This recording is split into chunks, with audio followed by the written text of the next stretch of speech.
in the present day. Day, right now in the present. You see the topic 2026 Historical Money Memory Reset.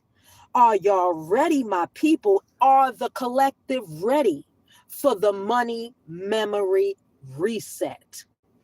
Well, let's get into it. And this is another public announcement. So let's get into it.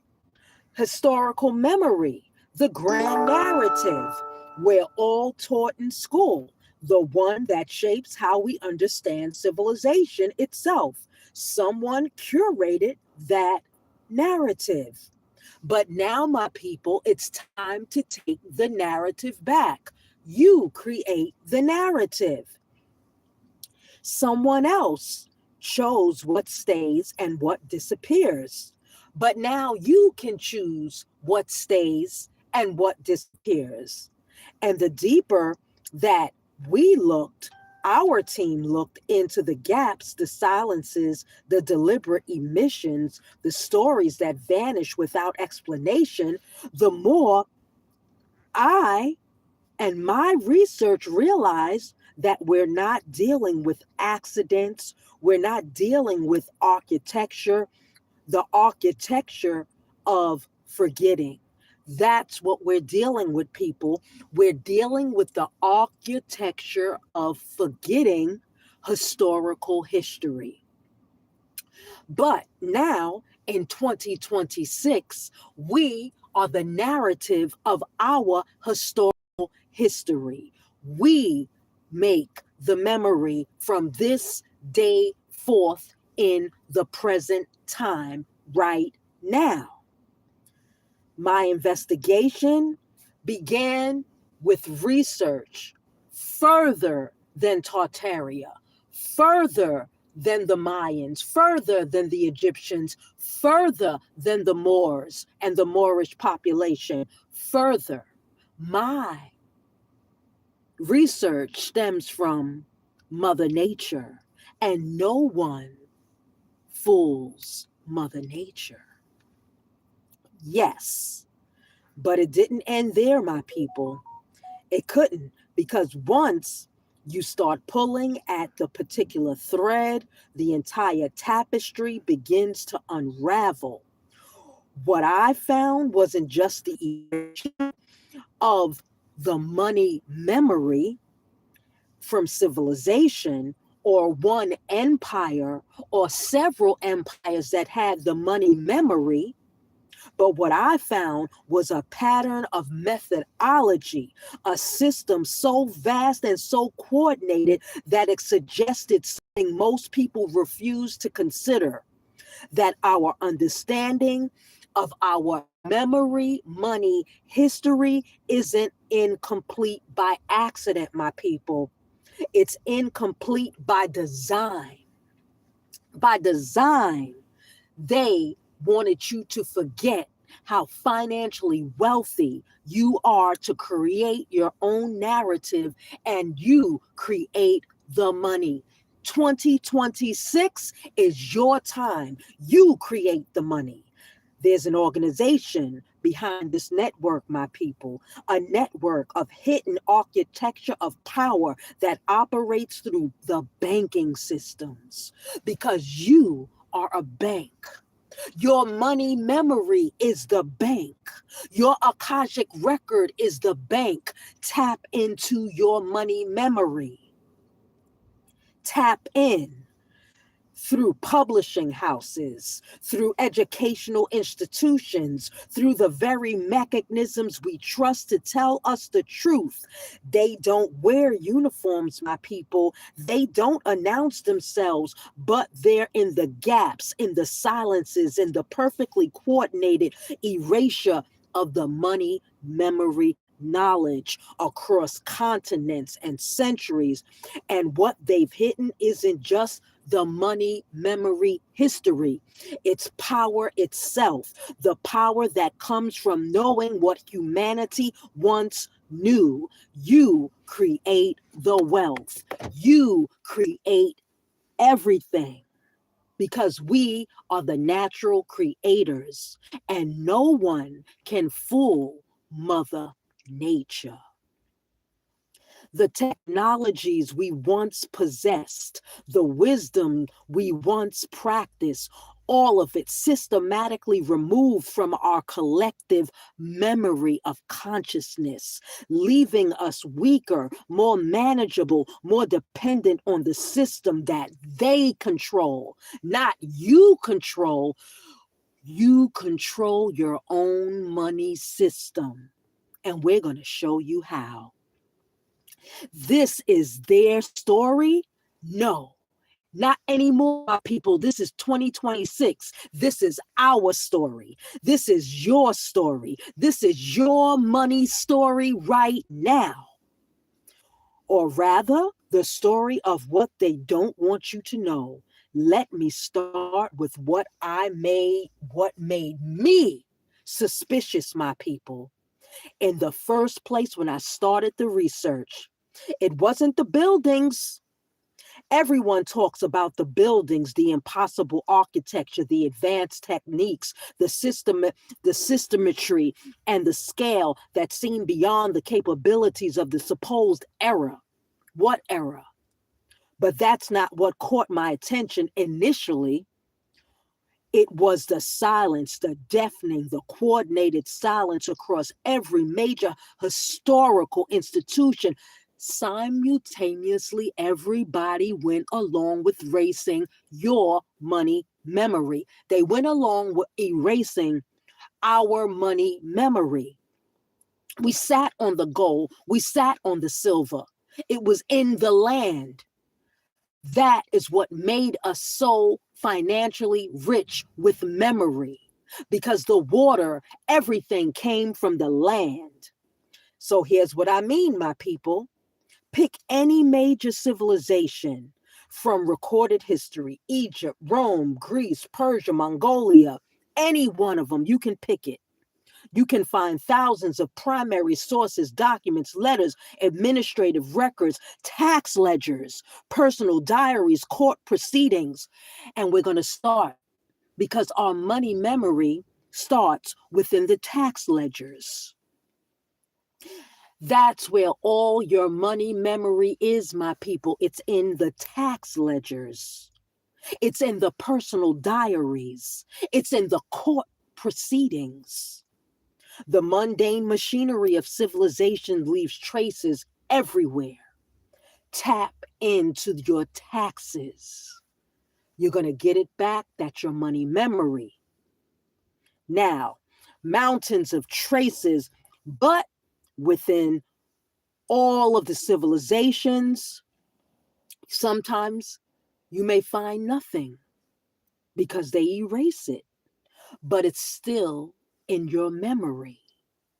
Not nothing in the sense of not much, nothing in the sense of systematic absence. Maps show it. Encyclopedias mention it. Geographic references span centuries. And then suddenly around the mid 1800s, it all stops, my people. Not gradually, not with a slow fade as empires do, but with the surgical precision. The official explanation: it was just a geographic term, a vague reference to unclaimed territories. If you don't claim it, it's not yours, my people. Claim it. Claim it on your taxes. When you make the claim, it's in your money memory, it's on your tax forms. You have made a claim. The tax return is a claim form. Did you not know that? Well, now you know. So, unclaimed territories, nothing more. The official explanation collapses here because geographical terms don't require systematic removal from maps, encyclopedias, and historical records across multiple nations, languages, and continents. Geographic terms don't necessitate the rewriting of history textbooks in France, England, Russia, America, and Germany within the same narrow time window. Geographic terms don't spark coordinated silence among institutions that otherwise competed with each other fiercely. This raises a simple but critical question. Who coordinated that silence? Who coordinated your erasure of your money memory, your forgotten land, your forgotten mortgages, your forgotten bank accounts? Where did it go? Where did it disappear to, my people? It's still there. I started looking at the banking networks. I study banking networks, my people, not modern banks, ancient banks. Okay. Through their part of this, I started looking at the financial architecture that emerged during the same period. The historical records was being rewritten. When they rewrote your money memory, it's your banking system, it's your wealth, it's your prosperity, my people. The 1800s, the century of consolidation, the pattern repeats with unsettling precision. Major banking families began consolidating power across Europe in the late 1700s and early 1800s. They didn't just lend money, they controlled the currencies. But now, my people, in 2026, it's time to take back what they have stolen. They must give back what they have stolen. If they want their karma to go away, if they want all their sicknesses to go away, if they want their children to have no sicknesses and to be in peace and at one with the people of the land, they must give back what they stole. They financed wars on both sides, my people. We, right now in 2026, we unfinance all wars. There will be peace on planet Earth at this present time, right now. They built networks that transcended national boundaries, but we build the networks now. In 2026, my people, we at this present time will build all networks and boundaries. Networks that made nations themselves seem almost quaint by the comparison. And here's where it gets interesting, my people. These networks didn't just finance governments, they financed education. We finance our education now in 2026, my people. This is the 2026 take back of your money memory right now. They finance publishing, but now in 2026, my people, we finance the publishing. This is our time. Publish, declare, publish, declare. They financed universities. We finance our own universities in the 2026 year, right here and now in the present, my people. They become invisible behind, they were the invisible hand behind the institutions that decided what history meant. No, they are not no more, my people. Not in the present time. There are no hidden hands.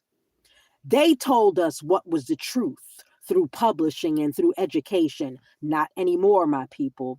What knowledge could be taught, they will never do that ever again. This is the 2026 year, a time of new beginnings, and we write the narrative. You write the narrative. Take back your money memory now in 2026.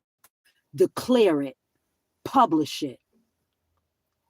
When you control the mechanisms that produce knowledge, you control knowledge itself. When you control knowledge, you control how people understand their world, their potential, their limitations. You control what they believe is possible. The deeper I went, the more I found in the research the same names appearing in the most unexpected places. Banking families, financing archaeological expeditions, banking families, endowing universities, chairs in history and anthropology, banking families establishing publishing houses that would go on to produce the definitive textbooks of their era, not your era, teaching you and your children. No longer we teach ourselves and our own children and our own offspring and our own communities.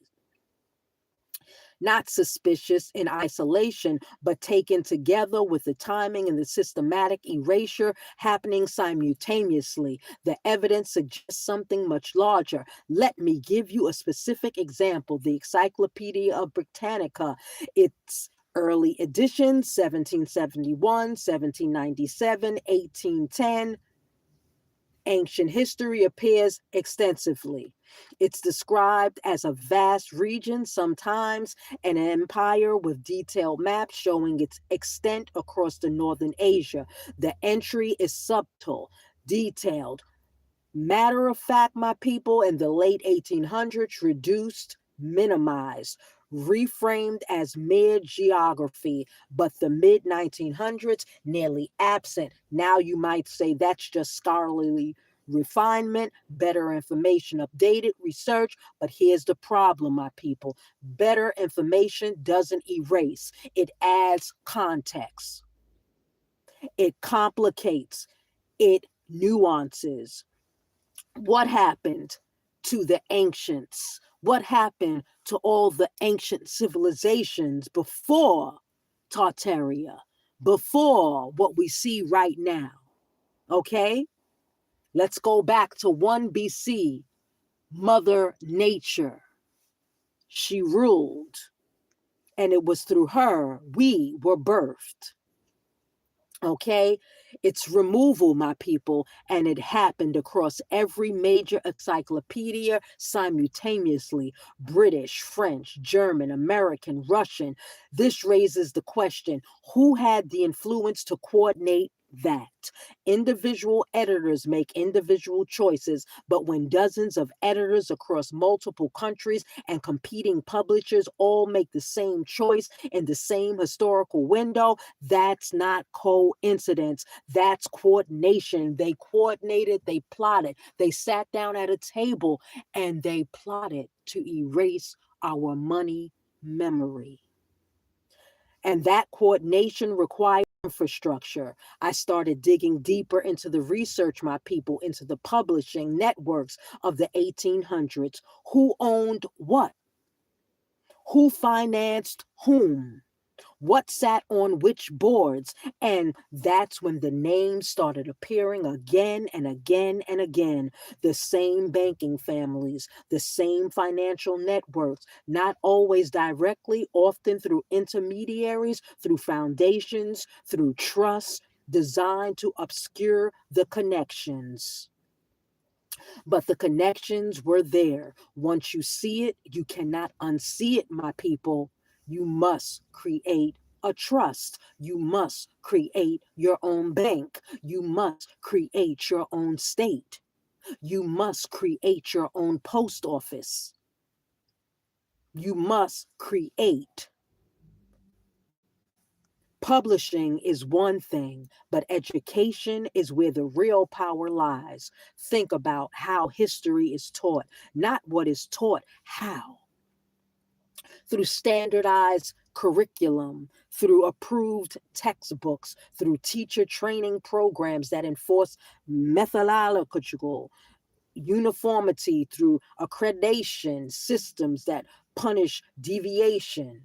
The system seems neutral, objective, scientific, even.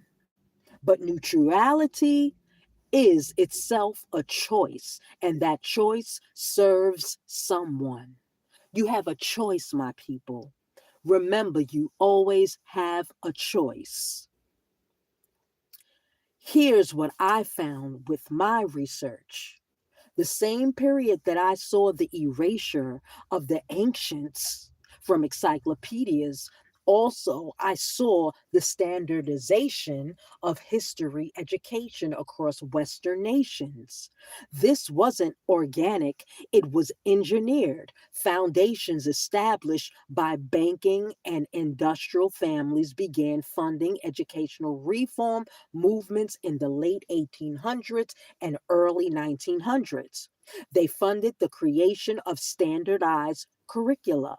They funded teacher training programs. They funded research into scientific education methods. They would, why? Why would bankers care about how history is taught? The official answer: civic duty, philanthropy, improving society. The evidence suggests otherwise. When I examined what these educational reforms actually accomplish, a pattern emerges, my people. They didn't expand historical knowledge, they narrowed it. They didn't encourage critical thinking about historical narratives. They enforced acceptance of approved narratives. They created a system where questioning the official story became professionally dangerous for teachers and academically punishing for students.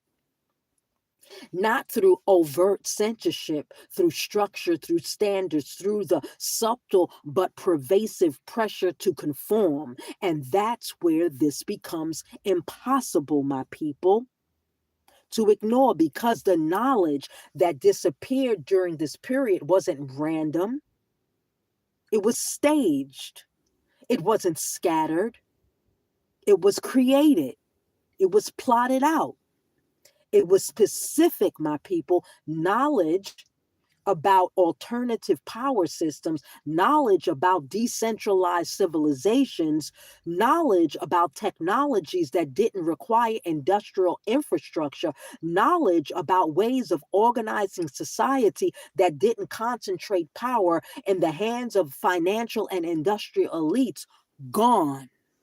We were a decentralized system with our own money banking systems, with our own money memory.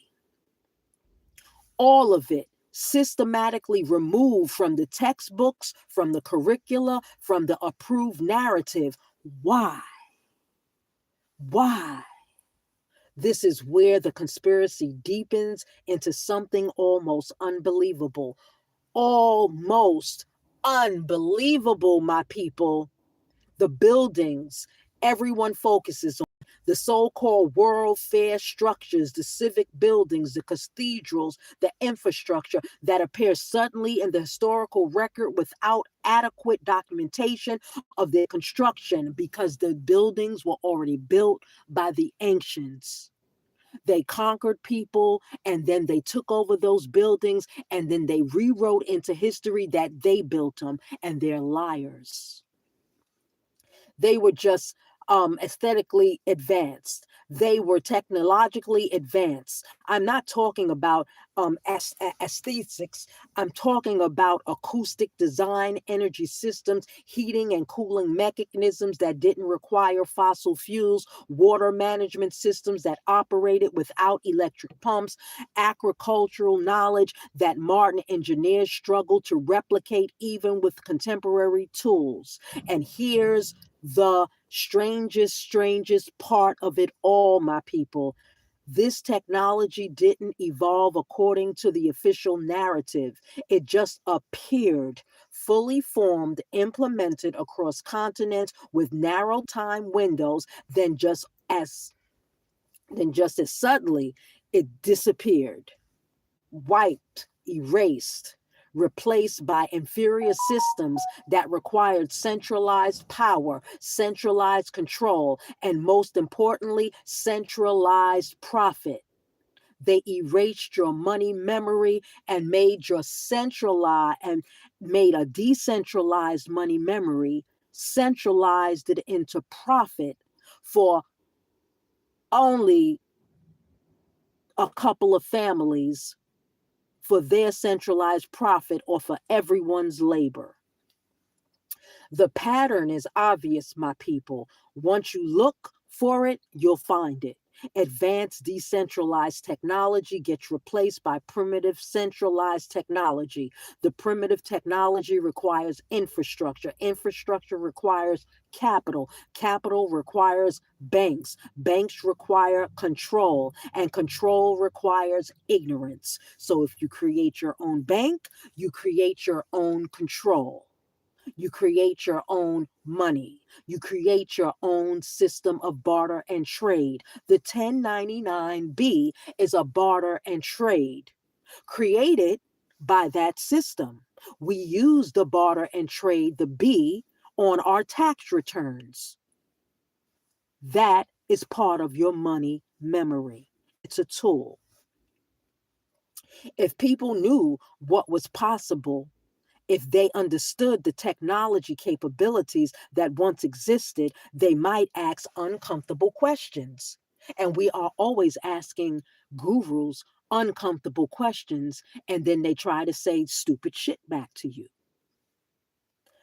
They might wonder why we abandon superior systems. They might recognize that our progress represents, in some ways, a regression designed to increase dependence on centralized power structures. So the knowledge had to go, not just the knowledge of the ancient, the knowledge of what human civilization was capable of achieving outside the industrial financial paradigm. The silence was deafening. Let me walk you through how this actually works. Come on, take a walk with me, my people.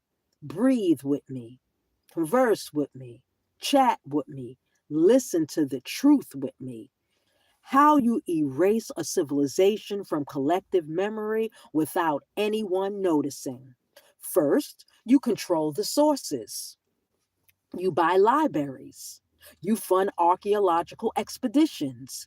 You acquire private collections. You don't destroy them. That's too obvious. You classify them. You restrict access to them. You place them in institutions where only approved researchers with approved methodologies can study them. And you make sure those researchers understand what conclusions are acceptable. Second, you control the interpretation. You establish the frameworks through which evidence must be understood. You create academic departments that enforce methodological orthodoxy. You ensure that anyone who deviates from the approved interpretations faces professional consequences. No censorship, no censorship, not censorship.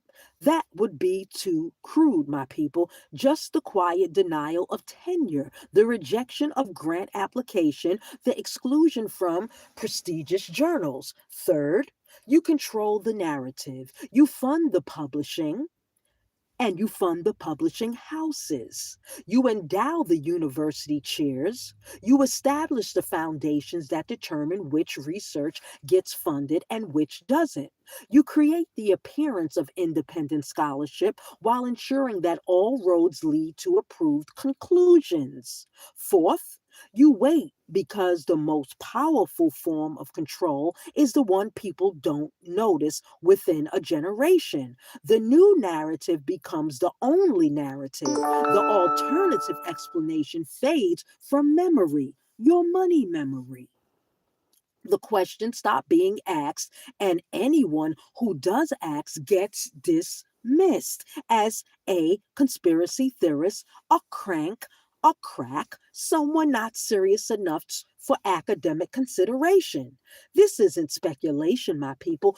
This is documented documentation. You can trace the funding networks. You can map the institutional connections. You can identify the same families, the same organizations, the same methodologies appearing across different institutions, different countries, different disciplines. The deeper I looked into the research, the more the pattern revealed itself.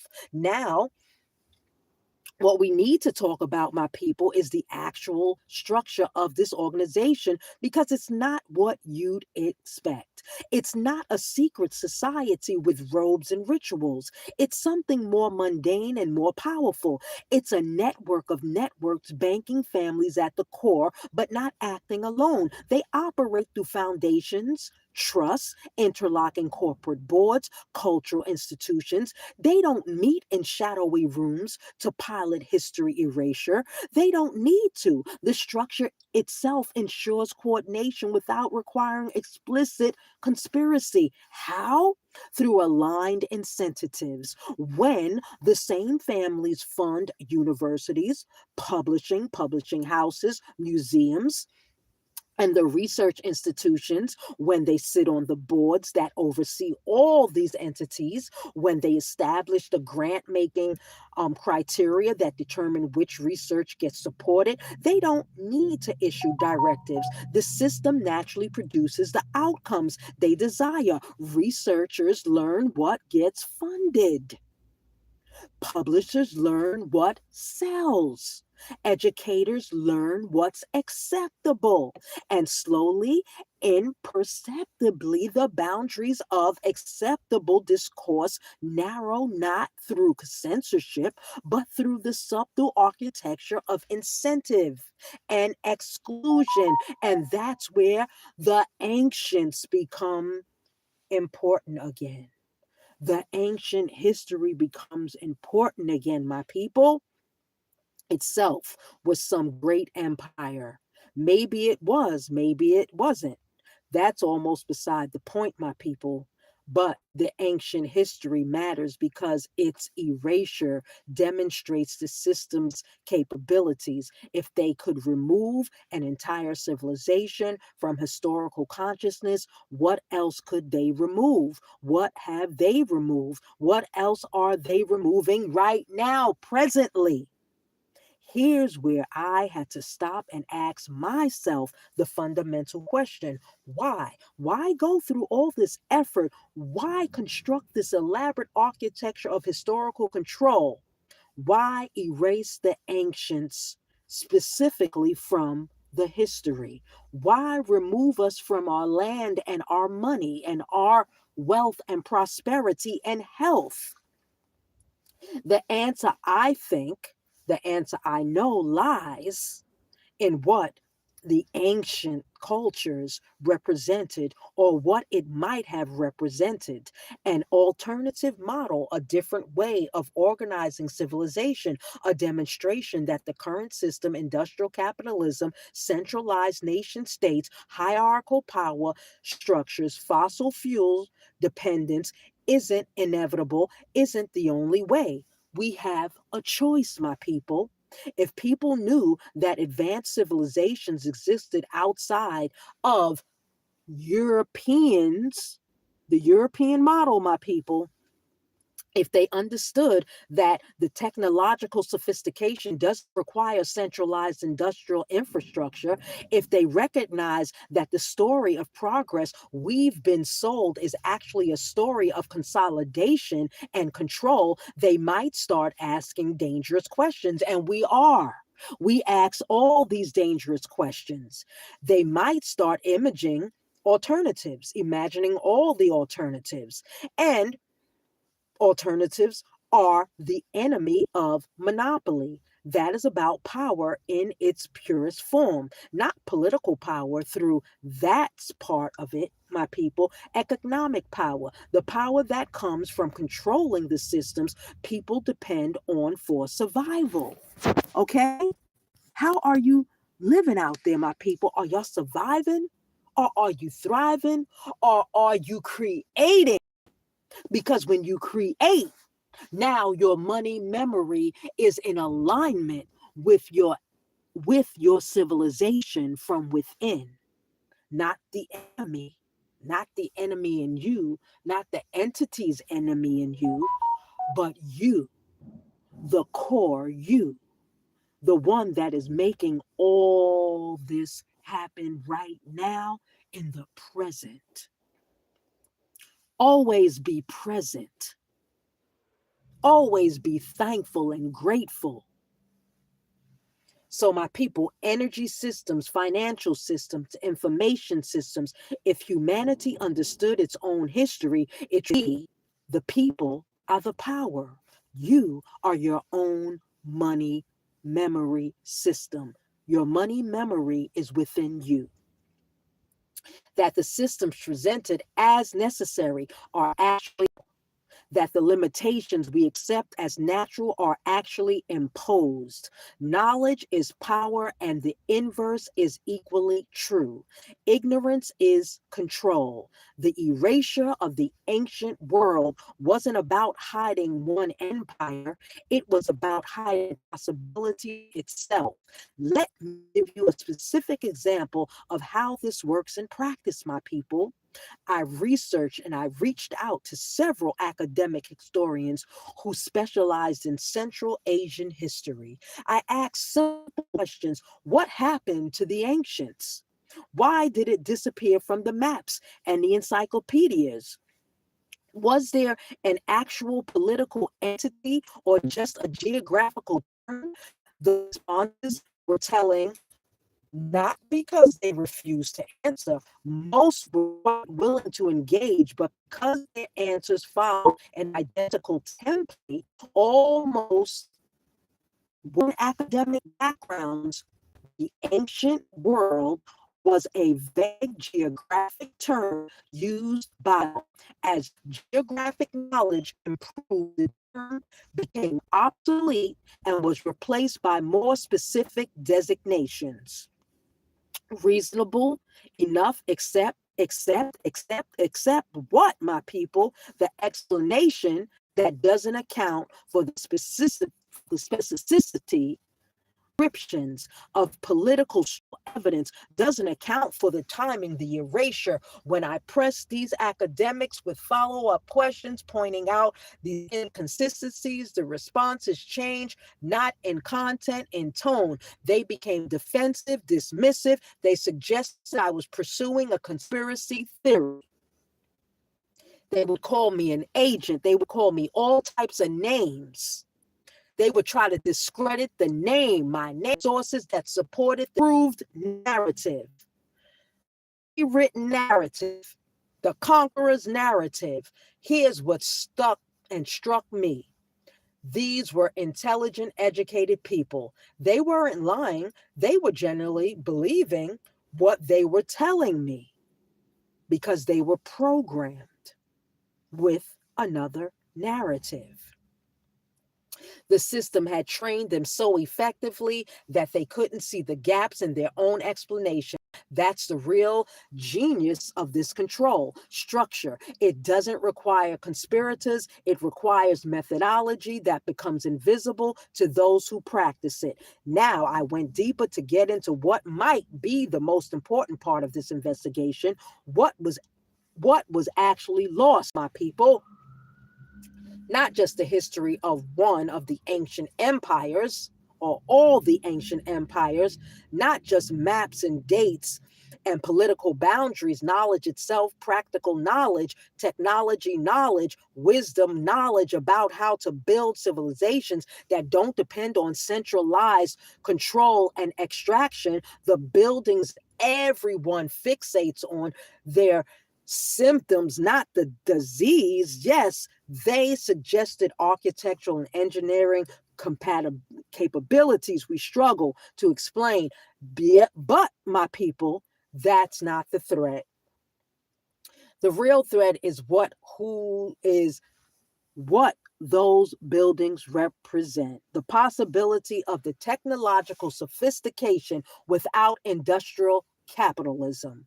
Free energy systems, or at least energy systems that didn't require centralized fuel distribution, water management systems that operated through natural principles rather than electric pumps, architectural acoustics that could amplify sound without electronic equipment, healing practices that didn't require pharmaceutical companies, educational methods that develop critical thinking rather than obedience, social organizations that distributed power rather than concentrated it. I can't prove all of this existed, but it did. And that's the point. It did exist. The evidence has been systematically removed, dismissed, or reinterpreted. But the gaps themselves tell the story. The silences speak volumes. Why would all of this knowledge disappear during the exact period when the industrial capitalism was consolidating? Why would the erasure coincide so perfectly with the rise of the banking and the industrial families who profited most from the centralized extractive systems? The official explanation, progress, evolution, the natural march of civilization toward better systems. And we're heading toward the month of March. So we will march in with our better civilization for ourselves. But when you look at what we actually lost, when you consider the environmental devastation, the resource depletion, the dependence on the systems we don't control, you have to ask, better for whom? This is where skeptics usually object. How could such a conspiracy be coordinated across so many institutions, so many countries, so many centuries? Fair question. And the answer reveals the sophistication of what we're dealing with right now in the present.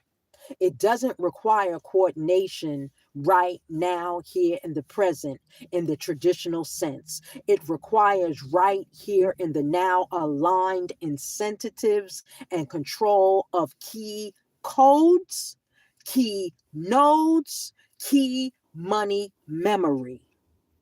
Think of it like a river system, my people, right now, here in the present. 2026. You don't need to control every drop of water in 2026. You just need to control the dams, control the major channels, shape the terrain. In 2026, the water will flow where the architecture directs it. In 2026, in this case, the networks control the dams. In 2026, individual historians, educators, journalists, they're not conspirators. We are not conspirators anymore in 2026. We control the narrative. We control the narrative in this present time, in the here and now, in the year 2026. We are navigating a landscape that has been carefully shaped by us, we the people. We the people are following incentives. We the people are pursuing careers within systems that reward certain conclusions and punish others. We the people, no more conspiracy is required, just architecture. We the people, and that architecture is being built right now in the present, deliberately over generations, for our generations right now, into all of the future generations, and within specific goals: maintain power, prevent alternatives, keep populations dependent on systems they control. Now we the people control. We the people, in the year 2026, the evidence is there in our funding records, in our money memory, in institutional connections, in the precise timing of historical erasures, in the patterns that repeat too consistently to be accidental. In 2026, we are the ones. We take over the system. We see it, we control it, we own it, we create it, we shape it, we the people. This is our system in 2026. You can't unsee it no more, my people. Live it, publish it, declare it. In 2026, my people, evidence is too big to hide. In 2026, my people, it is too widespread. In 2026, my people, it is too obvious. The buildings still stand. The maps still exist in archives. Research it for yourself, my people. The encyclopedias still sit on old libraries. The photographs still document structures, my people. That shouldn't exist according to the official chronology. They could not erase the past. The past lives within you, my people. Your Akashic records is your past. They could not erase everything, so they reinterpret it. Now it's up to you, we the people. You reinterpret your 2026 money memory. It starts within the IRS.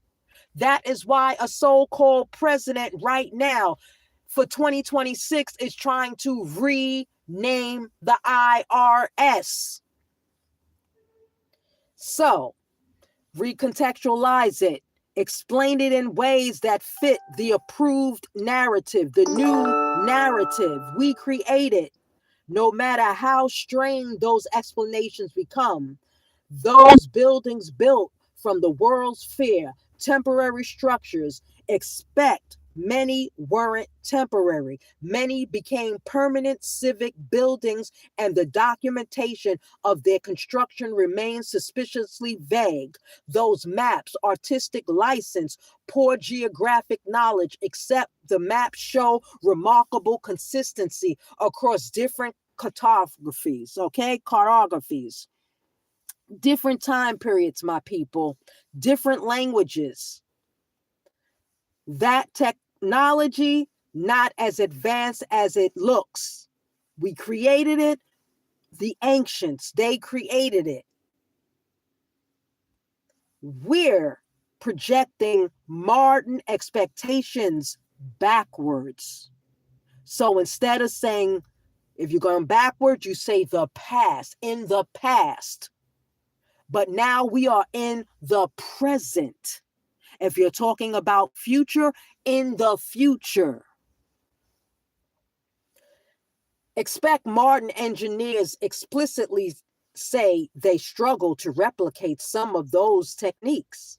The evidence is there, abundant, obvious. The question isn't whether it exists. The question is whether people are willing to see it, willing to question the explanations they've been given, willing to consider that the gaps might be features, not bugs, parasites. That takes courage, because questioning approved narratives has consequences even now in the 2026 year. Step back.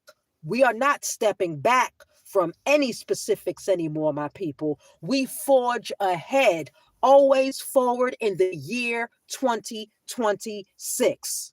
The past was in the past. We are now in the present, right here and now.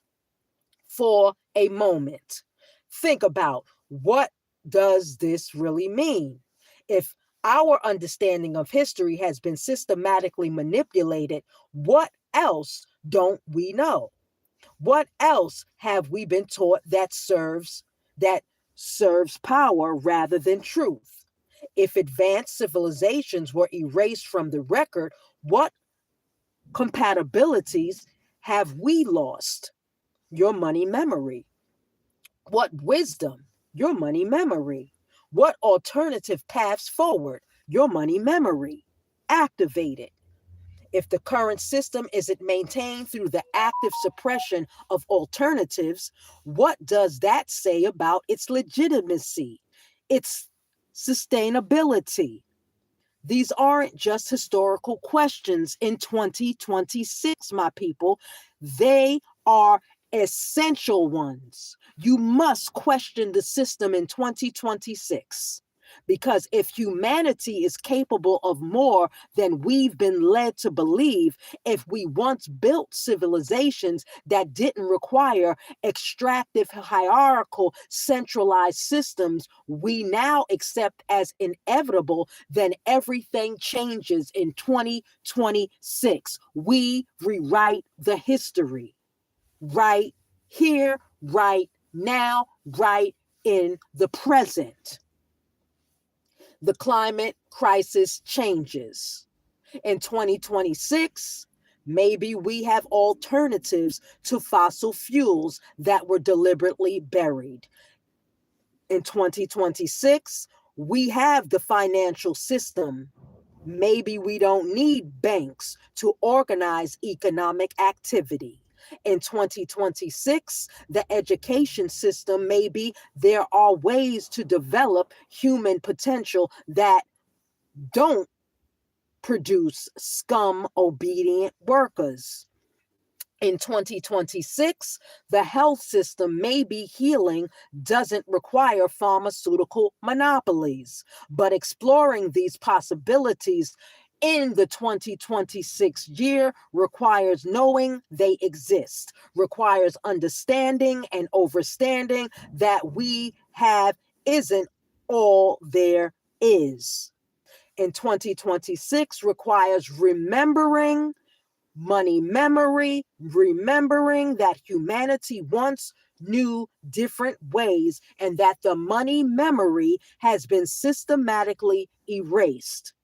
In 2026, ask yourself why. Because in 2026, the money memory is dangerous. In 2026, the money memory sparks imagination.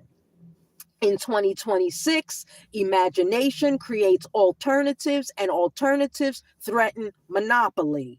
In 2026, the greatest heist in humanity history wasn't of gold or territory or silver or precious metals.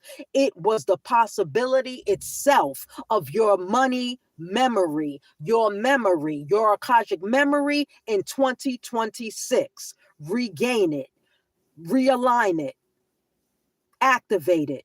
So in 2026, where does this lead us? We, the people, a humanity that doesn't remember now remembers. We, money, remember.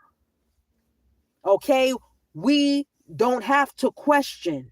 We don't have to imagine alternatives because now we create our own alternatives. We have a choice in 2026. And in 2026, a population dependent on systems they control. We control, not they anymore. You are the banker. You are the postmaster. You are the head of state. You are the president. You are the trustee. You are the general trustee. You are the executor trustee. You are all everything. Remember now in 2026, the financial systems, information systems, educational systems, medical systems are ours, we the people. And 2026, a new world of power is so consolidated that it becomes visible. People will see. The invisible now becomes visible, where the structures that control us feel natural, inevitable, beyond question. In 2026, this isn't a future, this is the present. They're working toward, we are working toward. It's already here and now, present in 2026. Most people already can't imagine alternatives to the current system, already believe that the industrial capitalism is the only viable economic model, already accept that centralized power is necessary for civilization. The heist is nearly complete. No, it's not, my people. Not if in 2026, you, money, memory, wealth through that part of everything. The heist of imagination itself, but nearly isn't completely. Some remember, some question, some investigate the gaps and silences and realize they're seeing architecture, not accident. And that might be enough, because once you understand the system, once you see how it maintains itself, you too can money press through the quiet accumulation of knowledge, through asking questions, through refusing to accept approved narratives just because they're approved, through remembering what they want us to forget. Okay, in 2026, I've given you the evidence, the patterns, the connections, the methods, but I can't give you the certainty. You must go and research for yourself. You have a money memory. You have a bank. You have a treasury. File your taxes. This isn't that kind of investigation. What I can give you are questions that need to be asked, questions the institutions refuse to ask, my people. What technologies have been deliberately suppressed? What alternative models of civilization have been erased? What are we capable of that we've been taught we're not? Why do the same names appear in the same networks across continents and centuries? Why does questioning approved narratives carry professional consequences? What are not allowed to know? Why are we not allowed to know why? Why these questions don't have comfortable answers, my people. Maybe in 2026, they don't have answers, but they do. And all you need to do is to tap in. But you need to ask why the silence around them deafening. And the silence that we have learned is never neutral, my people. Silence serves someone. The erasure of the ancients wasn't an endpoint. It was a demonstration of proof of capability, a message about what's possible when power consolidates sufficiently. They showed us they could rewrite history. If they can rewrite history, if the conqueror, the colonizer can rewrite history, then we, the people, must rewrite history and write them out and write yourself in. That is why they call it status correction. The question in 2026 is, what are we rewriting right now? What are we status correcting right now? What will re-wake us up in 50 years having forgotten? So, if you're rewriting right now in the present, status correcting, you will not forget this in another 50 years. Your children will not forget this in another 50 years. In 2026, what knowledge, what possibilities, what alternatives are being systematically removed from our collective consciousness while we're too distracted to notice? Think about it yourself. In 2026, none of us can know what we don't know. We know it. I'm telling you it. You know it now. There's no way that you could ever go back in the past when you must live in the present. But we can ask, we can investigate, we can notice the gaps, we can question the silences, we can remember that someone decided what we remember, but no longer, not in 2026. We rewrite and we status correct. We publish and declare. We put it into the public record. And we can refuse to forget that we've forgotten. But why would you want to do that? So, the mystery remains, my people, as it must, because some truths are too large, too threatening, too disruptive to be spoken directly. But they can be glimpsed in the gaps, in the patterns, in the questions nobody wants to answer. And once glimpsed, they can't be unseen. Welcome to the other side of history, the 2026 Money Memory Reset. Welcome. The side that asks uncomfortable questions, the side that sees the architecture of control, the side that remembers we, the people, have been made to forget, but now in 2026, we remember. We money remember. Okay, the investigation continues, my people. The questions remain. The silence speaks volumes. And somewhere in the shadows of our engineered amnesia, the truth still waits, waiting to be money remembered. 353 it does reset for the 2026 year. We got it. Let's get it. Reset for the 2026 year. We got it. Let's get it.